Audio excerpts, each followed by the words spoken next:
નમસ્કાર મિત્રો, આજના સૌથી મોટા સમાચારમાં સૌપ્રથમ વાત કરીશું ગુજરાતમાં વરસાદની આગાહીની। આજે તારીખ 25 જુલાઈ છે, તો આજ રોજ દેવભૂમિ દ્વારકા, પોરબંદર, જૂનાગઢ, સુરત, નવસારી અને વલસાડ સહિત અનેક વિસ્તારમાં રેડ એલર્ટ આપી દેવામાં આવ્યું છે। બીજી તરફ જામનગર, રાજકોટ ઉપરાંત ગીર સોમનાથ સહિત કચ્છ સમગ્ર ઉપરાંત વડોદરા, ભરૂચ, નર્મદા, તાપી અને ડાંગના અનેક વિસ્તારમાં ઓરેન્જ એલર્ટ આપી દેવામાં આવ્યું છે।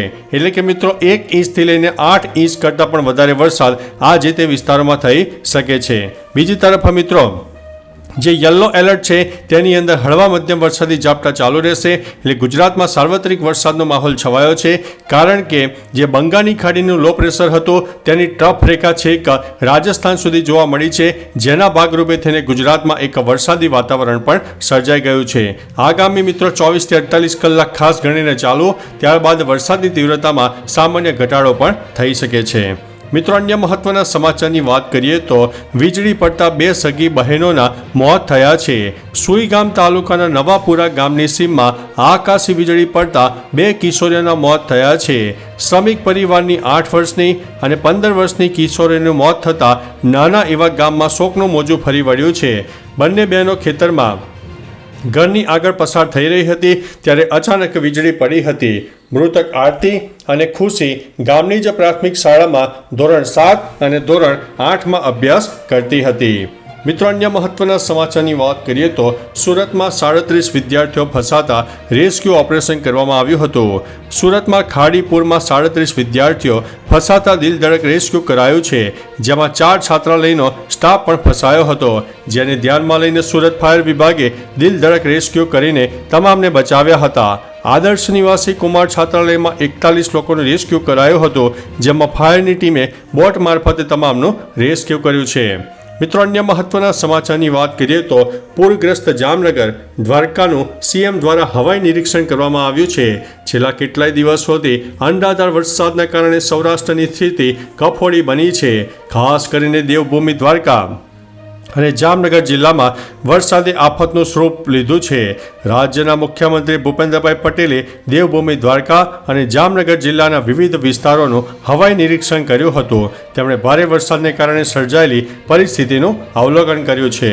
મિત્રો અન્ય મહત્વના સમાચારની વાત કરીએ તો દારૂની સાથે જપ્ત થયેલા વાહનોની તત્કાળ હરાજી થશે। ગુજરાતમાં દારૂ કે નશાની હાલતમાં વાહન ચલાવતા વ્યક્તિ પાસેથી પોલીસે જપ્ત કરેલા વાહનો હવે પોલીસ હરાજી કરીને વેચાણ શરૂ કરી દેશે। રાજ્ય સરકારે નશાબંધી અધિનિયમ 1949 હેઠળ રાજ્ય 7 થતા વાહનોના તત્કાળ હરાજીના વેચાણ માટે વટહુકમ દ્વારા કાયદામાં સુધારો કર્યો છે, જેને રાજ્યપાલની મંજૂરી બાદ 1 સપ્તાહથી અમલમાં આવી જશે। મિત્રો અન્ય મહત્વના સમાચારની વાત કરીએ તો બિયારણ નબળું નીકળતા ખેડૂતો મુશ્કેલીમાં મુકાયા છે। પ્રાંતિજના અમીનપુર ખાતે મગફળીનું બિયારણ નબળું નીકળતા ખેડૂતોને રોવાનો વારો આવ્યો છે। હિંમતનગર ખેડ તસિયા રોડ ઉપર આવેલ ફાર્મકાસ્ટ સીડ દુકાનમાં ખેડૂતોએ ખરીદી બિયારણને કારણે ખેડ અને મજૂરી સહિતનો ખર્ચ માથે પડ્યો છે અને 1 વીઘે 35,000થી વધુનું નુકસાન, એટલે કે 72 વીઘામાં 8 ખેડૂતોને કુલ 24 લાખથી વધુનું નુકસાન થયું છે। જે અંગે ખેડૂતોએ વેપારીને કહેતા તેઓએ કહ્યું અને ઊંધો જવાબ આપીને ધમકી પણ આપી હતી। મિત્રો અન્ય મહત્વના સમાચારની વાત કરીએ તો અંબાજી મંદિરમાં ધજા ચડાવવાનો વહીવટ ટ્રસ્ટ હસ્તક જોવા મળ્યો છે। શક્તિ, ભક્તિ અને આસ્થાનો ત્રિવેણી સંગમ એટલે જગ વિખ્યાત અંબાજી મંદિર ગુજરાત અને રાજસ્થાનની સરહદ પર આવેલું છે। અંબાજી ખાતે આવતા ભક્તો માતાજીના મંદિર પર ધજા ચડાવવાનું ખૂબ જ મહત્વ સમજે છે। જો કે ધજા ચડાવવાને લઈને હવે ટ્રસ્ટ દ્વારા નિયમ તૈયાર કરવામાં આવ્યો છે અને માઈ ભક્તો હવે મંદિરના શિખર ઉપર ધજા ચડાવવા માટે મંદિર ટ્રસ્ટની ઓફિસમાં સંપર્ક કરીને જ ધજા ચડાવી શકશે। મિત્રો અન્ય મહત્વના સમાચારની વાત કરીએ તો 3 દિવસથી લાપતા યુવકની લાશ નદી કાંઠેથી મળી આવી છે। શહેરમાં હત્યાનો વધુ એક બનાવ સામે આવ્યો છે।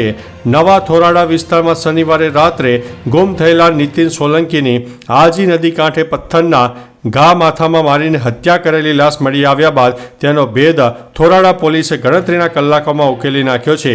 આ ગુનામાં પોલીસે તેના મિત્ર મનોજ મકવાણાને ઝડપીને હત્યાનો ભેદ ઉકેલી નાખ્યો છે। મિત્રો અન્ય મહત્વના સમાચારની વાત કરીએ તો વરસાદ 30 વર્ષનો રેકોર્ડ તોડ્યો છે। મેઘરાજાએ ગુજરાતમાં બેટિંગ જમાવી છે. અનેક વિસ્તારોમાં પાણી જ પાણી કરી નાખ્યા છે. તેવામાં દેવભૂમિ દ્વારકામાં વરસાદના કારણે વિકટ પરિસ્થિતિ ઊભી થઈ છે.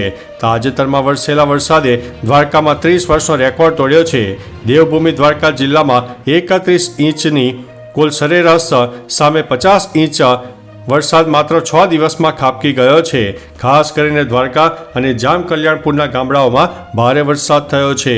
મિત્રો, અન્ય મહત્વના સમાચારની વાત કરીએ તો જવાનો પર હુમલો કરવાના કાવતરાનો પર્દાફાશ કરવામાં આવ્યો છે.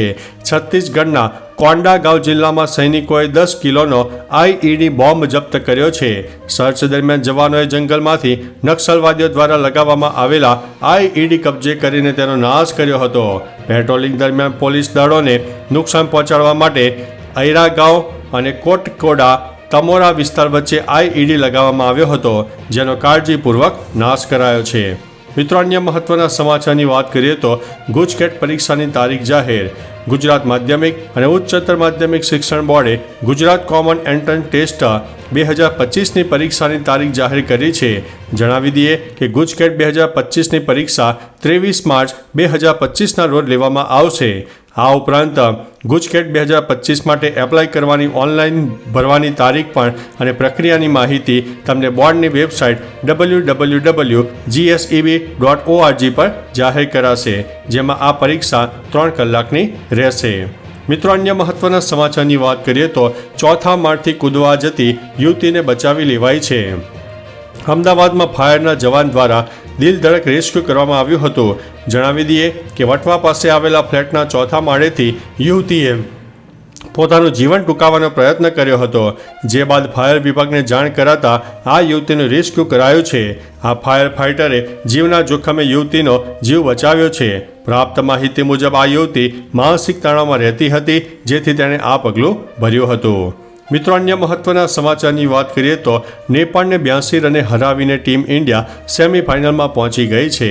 ભારતે મહિલા એશિયા કપ T20 ટુર્નામેન્ટની તેની છેલ્લી ગ્રુપ મેચમાં નેપાળને 82 રનથી હરાવીને સેમીફાઇનલ માટે ક્વોલિફાય કર્યું છે.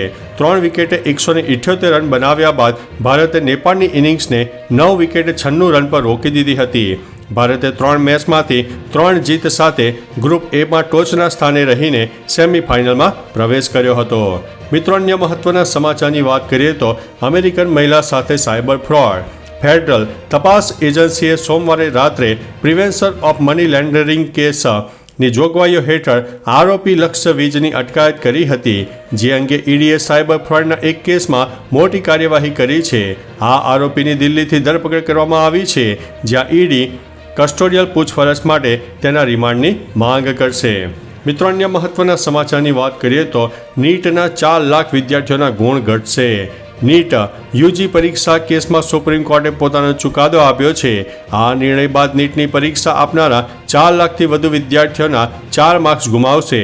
સુપ્રીમ કોર્ટે ચુકાદો આપ્યો છે કે 4 જવાબોના સમૂહમાંથી ફક્ત એક સાચો જવાબ માન્ય રહેશે.